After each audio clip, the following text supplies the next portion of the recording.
What's going on, guys? It's Music Player 1979 coming from West Texas tonight. February 9th, 2015. I've compiled some videos that are very compelling. Throughout these videos you'll see the blue object that with its arms throw around 3 massive moons with it. And while doing so creates disturbance all around it. And those objects being spilled from this main object that is seemingly barreling for us go in their own direction separately. But in turn they are gripped by a gravity pull from the main object. So while being pulled, they have a pattern that each one of them give. I've been following the system for well over 2 years. And while doing so, I've learned new things every day. New things that the system does to reflect itself on the horizon as I see it. The activity that is being created from the Nibiru system is record-breaking now. I've always said that everybody has their own unique story about the changes that are in their lives that affects them throughout their day. Now it's at our front door and it's beginning to knock. The animals have been speaking very fluently throughout the world in different locations, as well as our psyche pattern. The iron oxide that is emitted from each object has a strain that is not compatible with our electrical interactions. So again, this brings us back to step 1. The negative and positive interaction, whether they are a massive object as we're speaking of in our Earth, or that object in us. Everything on Earth somehow, in some way, is electrical. The system is very beautiful. It has a movement very elegant. It's only perfect in everything it does. All the turns, the lighting, and the misty effect that it carries with it while traveling through the oxide dust. While these objects in different sizes travel, they have a direction that they are heading. And past civilizations over and over again have explained this very significantly. We've been shown signs which became very apparent to me in the Bible. My religious upbringings steered me away in the long run from the religious aspect of life. That was until 20 years later. I fumbled onto a vision that was out of this world. Phenomenal. And I knew that somebody was tugging at me and wanted my attention for some odd reason. And I kept thinking that I'm just an ordinary person trying to make his way through life at the best way I can. But as these visions started to take effect in my life, I started realizing that there were a lot of changes that needed to take place as well. As the visions continued, I steered off into the UFO activity. I was curious on why they were here and the sheer numbers that they are. And as I got used to doing this, night after night, it was apparent that this voice seemingly came from an entity of some kind. This voice has spoke to me very few times. And when it does, it's very clear to me. Strongly spoken. As my mind started to understand the full complexity of this, of what was taking place, I still undermined myself over and over. But one day of denying over and over, I said, no more. I've seen things that is not physically possible to see. Through physics, through science, through the educational path that we have taken for thousands of years. But we do know that civilizations in the past have written and have carved and have buried information pertaining a catastrophic event of some kind. Throughout these videos, they show the primary object and its moons that it carries again. Now we cannot forget the red object because it's very beautiful and it's very vividly bright. It has very large wings and it is headed towards this direction at a slight bit of an angle to it. At first, when I first noticed that red glow, it was about 2 years ago and it was very faint and very small. In the last 2 years, I've seen the red object 3 or 4 times, along with multiple other colors on different horizontal levels. I've always said that the system, when it interacts with the oxide cloud and the other objects, it creates the colors of the light spectrum.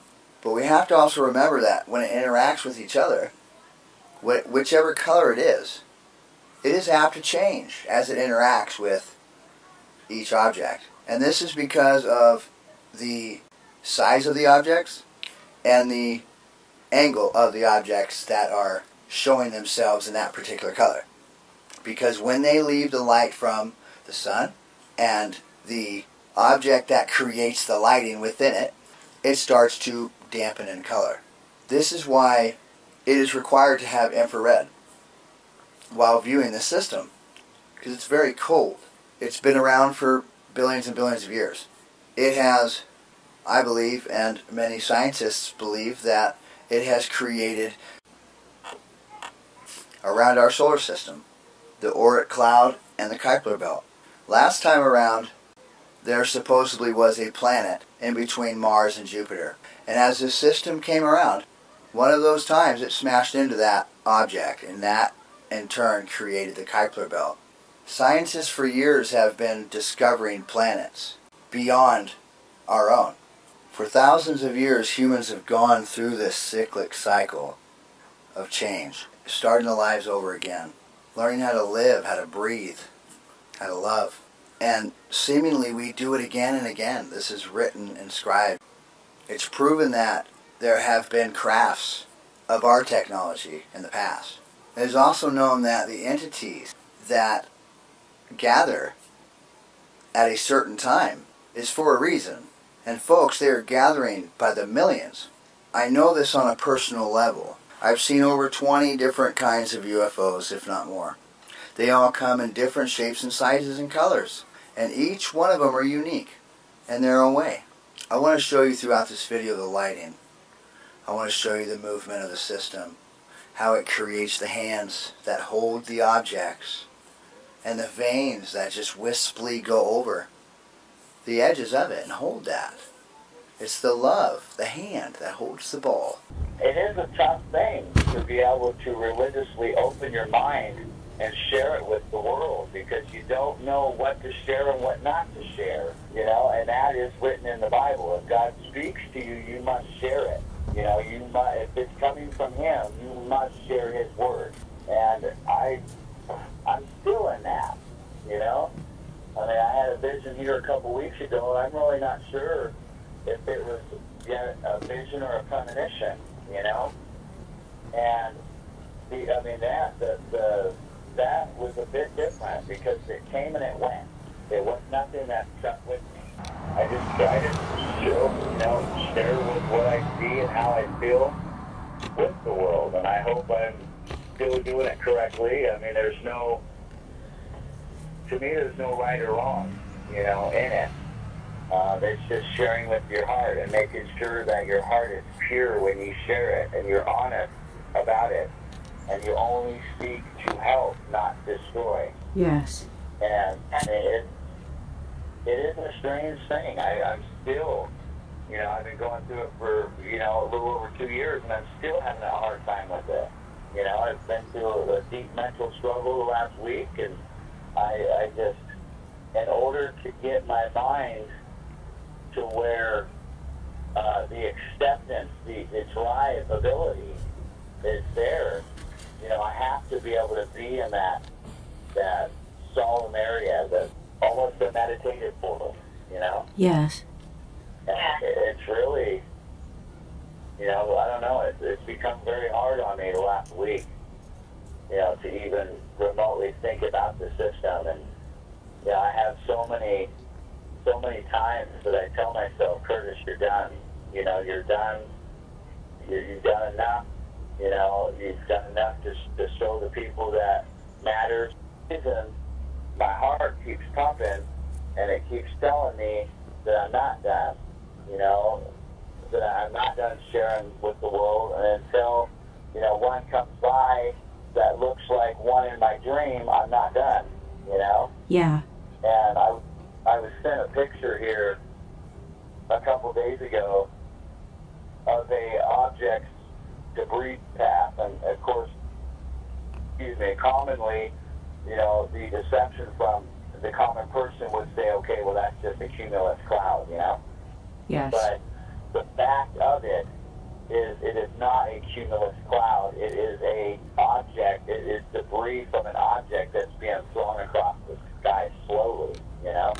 And everybody knows that, well, the common person knows that if you see an object out in space and you see that object and it's traveling fast, you know that that object is far away. But as it comes closer, that object will move slower and slower and slower as it moves closer to you, you know? Yes.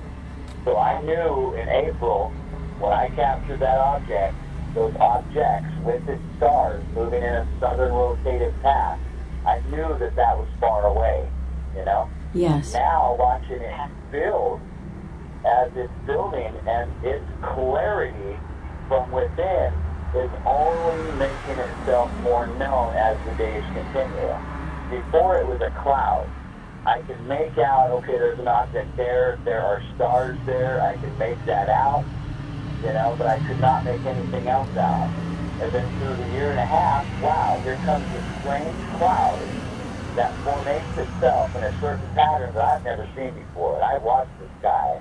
We all did the kid thing, you know, we watched, and still as adults, you know, we did this, you know, we watched, we made pictures out of clouds and such and so forth, you know. Yes. But now it's getting closer, it's becoming more defined within it, you know, which means not only the cloud are we able to see, we are able to derive the objects that are within this cloud, you know? And that is what tells me that the movement of the system is enclosing itself within us, you know, upon us.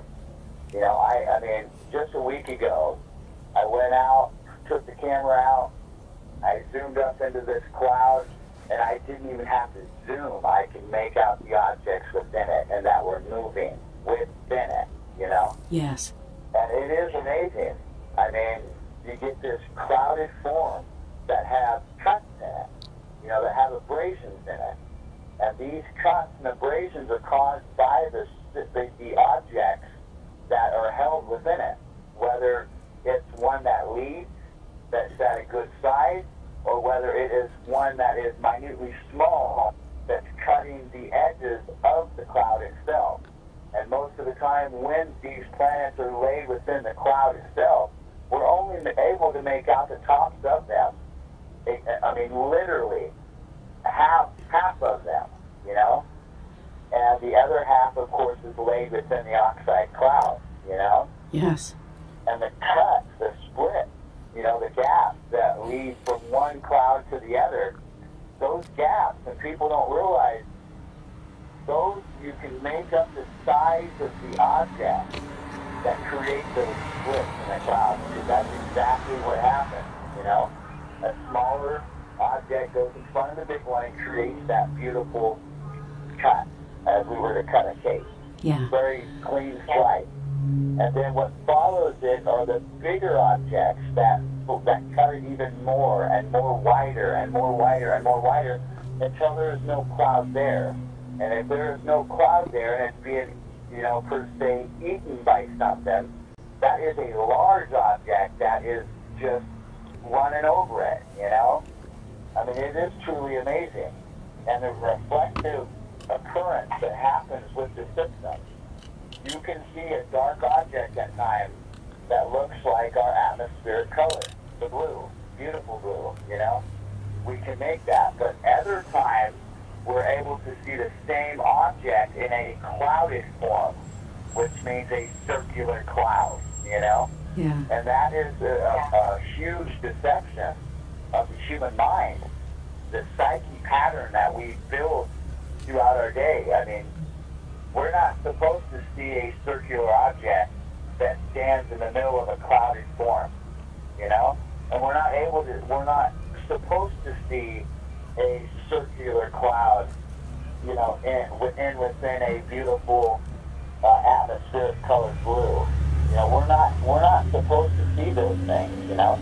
Right. But when you see these objects for the first time create the pictures that the Bible speaks about, all the way through Revelation, you know, the left and the right moving towards one another, and the left creating humanity, and the right creating humanity, and creating weapons, and creating all sorts of just mystical things, you know, and the derivity, the masking, you know, that creates with each and everything.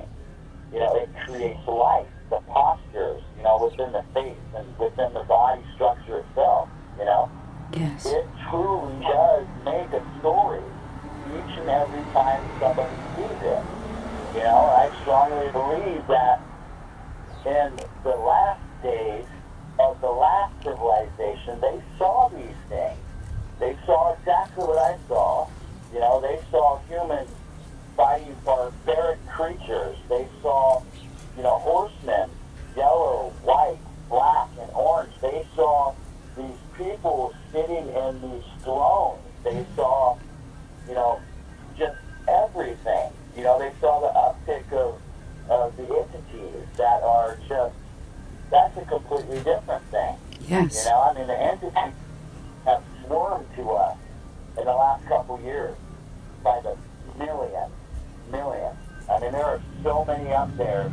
If somebody were just to take a camera and put it slightly slanted at the sun, it would look like rain.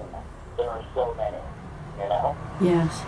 And they're here for a reason. And they're here for our passing, our physical to our spiritual, you know? Yes. And there's so many things. And I do believe, yet again, there is a supreme creator. There is, you know, there is a God. But from then on, I believe it's derived from the system. You know, the sun.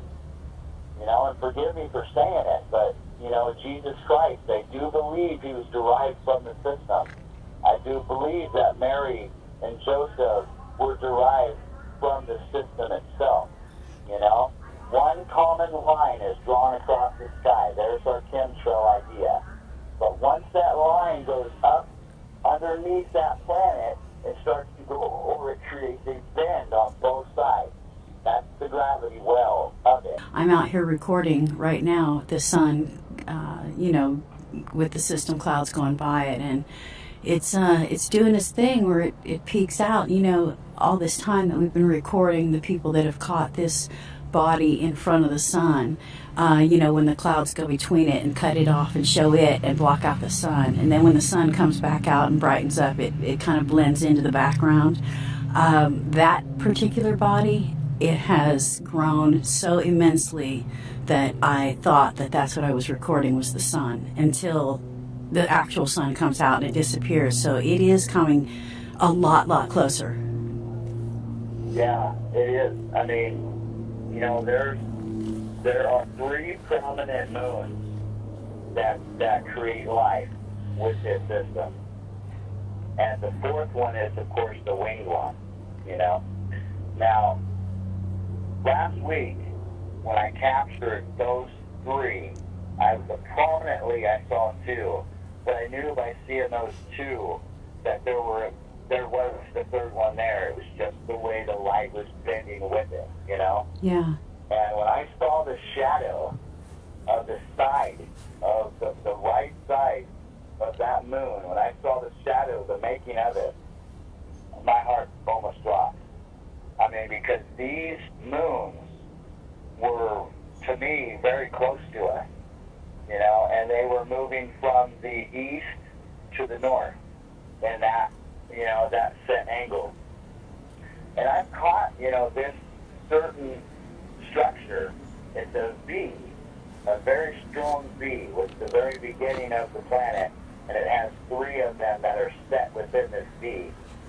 And I've watched this go from very minutely small again to just what it is now. When you get that icy feel, that icy look of it, you were able to make out everything.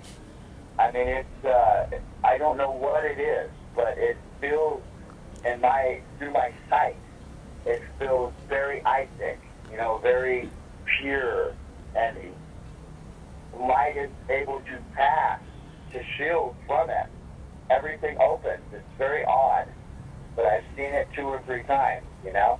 And now that we are changing it to the winter time frame, I do believe that, you know, the northern hemisphere will be able to make these objects out more vividly and more clear, no matter what the light, the bending of light from the sun to us is creating, you know?